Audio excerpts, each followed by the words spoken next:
Big TV భక్తి సమాచారం WhatsApp ఛానల్లో జాయిన్ అవ్వండి. అన్ని విశేషాలు ఎప్పటికప్పుడు తెలుసుకోండి. వెంకటనాథుడికి అన్న ఉండేవారు. ఆయన పేరు గురురాజాచార్యుల వారు. ఆ గురురాజాచార్యుల వారే ఉపనయన కార్యక్రమాన్ని నిర్వహించారు. జ్యేష్ఠభ్రాత పితృసమః, తండ్రి లేకపోతే తన అన్నగారే తండ్రి స్థానాన్ని అలంకరించాలి. కాబట్టి జ్యేష్ఠభ్రాత పితృసమః అని శాస్త్రం చెబుతుంది. కాబట్టి వారి అన్న అయినటువంటి ఆ గురురాజాచార్యుల వారే వెంకటనాథుడికి ఉపనయన కార్యక్రమాన్ని ఆచరించారు. ఉపనయనం చేసి ఓం భూర్భువస్వః అనేటటువంటి శ్రేష్టమైనటువంటి దివ్యమైనటువంటి గాయత్రి మంత్రాన్ని ఉపదేశించారు. ఇక వేదాభ్యాసానికి వెంకటనాథుడిని ఎక్కడికైనా పంపించాలి అని అనుకున్నారు. మొట్టమొదట అన్నీ అనుకొని చిట్ట చివరిగా వారి అక్క అంటే వెంకటనాథుడికి ఒక అక్కగారు ఉండేవారు. వారి పేరు వెంకటాంబ అని. వారి యొక్క భర్త లక్ష్మీ నరసింహాచార్యుల వారు. ఆ లక్ష్మీ నరసింహాచార్యుల వారి వద్దకు ఈ వెంకటనాథుడిని విద్యాభ్యాసం కొరకై పంపించారు. చూడండి, మధురై అనేటటువంటి గ్రామంలో వారు నివాసం ఉండేవారు. ఆ గ్రామంలో వెంకటనాథుడిని తన బావ అయినటువంటి లక్ష్మీ నరసింహాచార్యుల వారి వద్ద విద్యాభ్యాసానికి పంపించారు. వెంకటనాథుల వారు సకల విద్యా నిష్ణాతులు.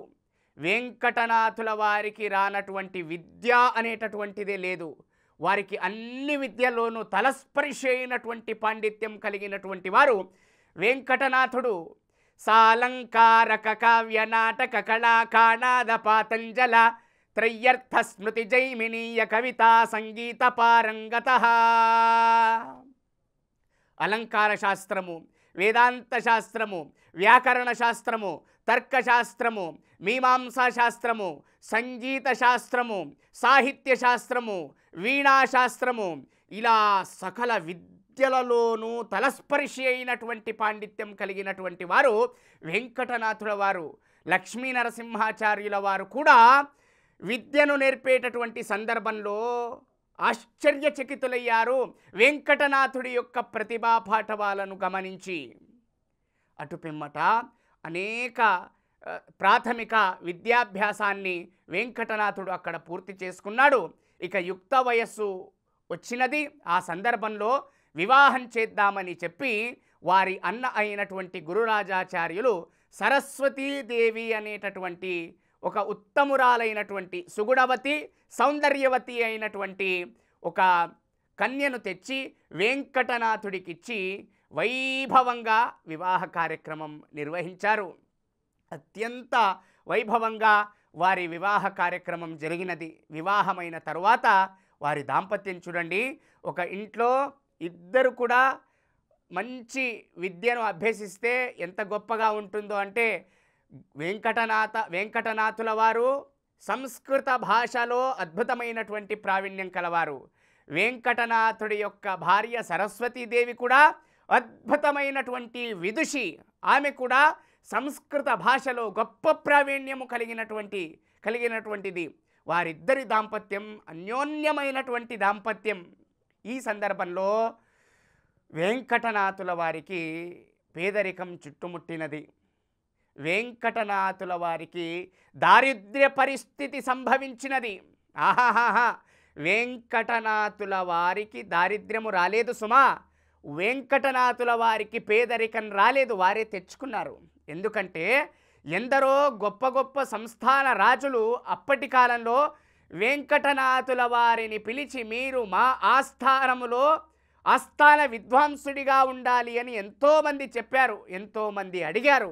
అయినప్పటికీ కూడా వారు తమ వద్ద ఉండేటటువంటి విద్యను ఏనాడు కూడా వ్యాపారంగా మలుచుకోలేదు, ఏనాడు కూడా తమ విద్యను అమ్ముకోలేదు వెంకటనాథుల వారు.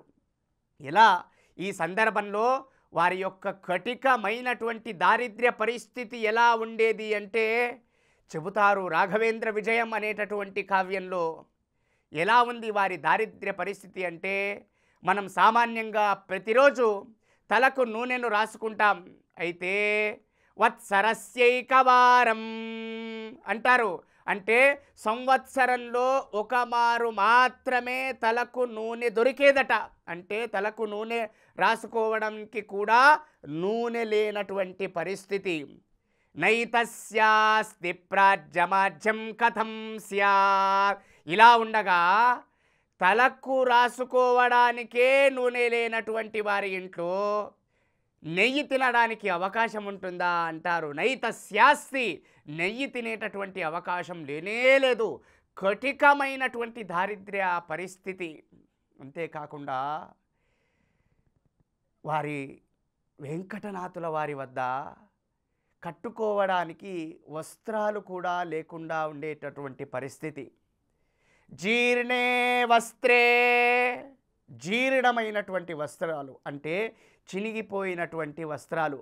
ఆ వస్త్రాలనే మళ్ళీ మళ్ళీ మళ్ళీ ముడి వేసుకొని ఆ వస్త్రాలనే కట్టుకొని ఆ వెంకటనాథుడు ప్రతినిత్యము కూడా శాస్త్రోపదేశం చేస్తూ ఉండేవాడు.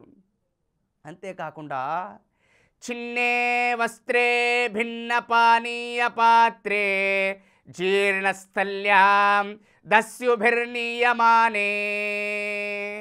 కట్టుకోవడానికి వస్త్రం లేదు, ముడి వేసుకొని అదే వస్త్రాలను కట్టుకొని శాస్త్రోపదేశం చేసేవారు.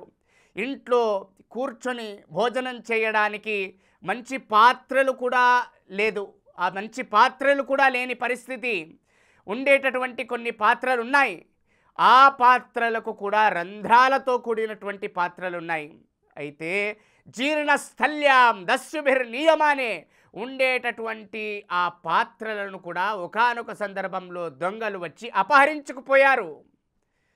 ఇలాంటి కఠికమైనటువంటి దారిద్ర్య పరిస్థితి వెంకటనాథుల వారికి ఉండేటటువంటి సందర్భంలో చూడండి, ఏనాడు కూడా ఇలాంటి సందర్భంలో మనమైతే అనుకుంటూ ఉండేవారం, ఆహా ఎక్కడికైనా వెళ్దాం, ఏ రాజు యొక్క ఆస్థానానికైనా వెళ్ళి ఆస్థాన విద్వాంసుడిగా మారితే దారిద్ర్యమంతా కూడా తొలగిపోయి ఉత్తమమైనటువంటి స్థితి కలుగుతుంది, ఉన్నతమైనటువంటి ధనవంతులమవుతాం అని భావించి మనమందరం కూడా వెళ్ళేవారమేమో. అయితే మంత్రాలయ ప్రభువుల వారు వారానికి మనం సామాన్యంగా 15 రోజులకు ఒక ఉపవాసాన్ని ఆచరిస్తాం ఏకాదశి నాడు. అయితే మంత్రాలయ ప్రభువుల వారు పూర్వాశ్రమంలో వెంకటనాథులుగా ఉండగా పంచశాస్తస్య గేహే నెలకు 5, 6, 7 రోజుల పాటు వారు ఉపవాసంతో ఉండేవారు. ఎందుకనగా అంతటి కటిక దారిద్ర్య పరిస్థితి. ఇటువంటి దారిద్ర్య పరిస్థితి ఉన్నప్పటికీ కూడా స్థితప్రజ్ఞత వారిలో ఉండేది. శీతోష్ణ సుఖ దుఃఖేషు తథా మానాపమానయోహో అంటారు భగవద్గీతలో శ్రీకృష్ణ పరమాత్ముడు.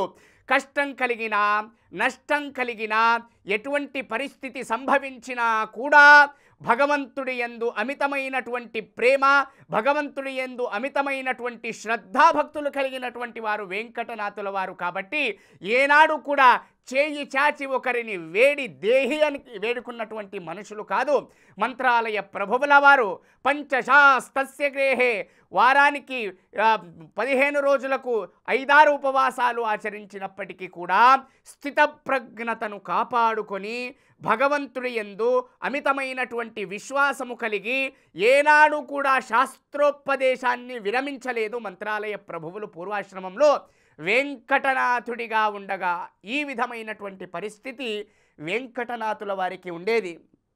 ఈ పరిస్థితిలో కూడా వారు చక్కగా శిష్యులందరినీ కూడా కూర్చోబెట్టుకొని వారికి ఉత్తమమైనటువంటి శాస్త్రాలను ఉపదేశిస్తూ ఉండేవారు వెంకటనాథుల వారు.